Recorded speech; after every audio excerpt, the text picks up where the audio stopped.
The first thing that we need to get started with in pattern drafting is actually the measurements. So I'm going to be making a skirt and basically an overcoat for the stall per request of my little granddaughter. And so I've just started the measuring process. To do this, you will need a pair of scissors, and because she's so tiny, I'm actually going to be using just thread that is not stretchy, and just some good old tape. Transparent I like better than the opaque kind.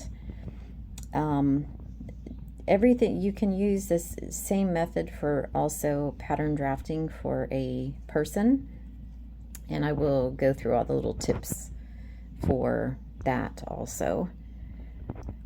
I did start measuring her last night. The first thing I did was I took some of the thread, and you can see I have that center front line on her and also down her back. She has a lot of hair. Isn't she just the cutest doll ever?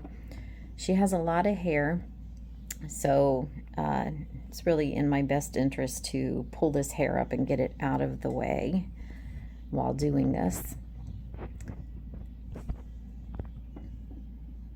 And I'm just going to take this process step by step. So the very first thing, like I said, I did is I took some of the string and I just ran it from the front all the way down to her back. And I actually have it, let me get her hair out of the way here, goodness.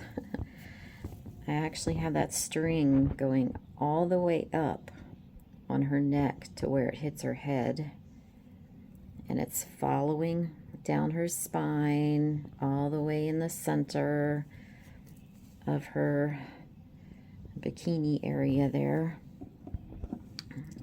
to the front, going through the center of her belly button, the center of her breast, following all the way to the center up to the top of her head. And we do that because we're actually, when we pattern draft, we just draft actually out the half of the pattern. So she's ready to roll for the next step, and the next step will be that I will be doing her hips. Now, when you use this tape, this doll is so tiny, you have to tape, obviously you have to tape it on. Now for a person, you would just take a tape measure and run it, all the way down, and take your measurement from there. Or you could use string too, that would be fine. Just make sure whatever you're using is not stretchy. The tape sometimes will,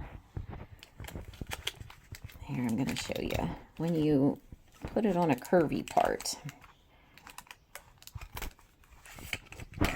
Okay, sometimes you get, as you're trying to tape things down,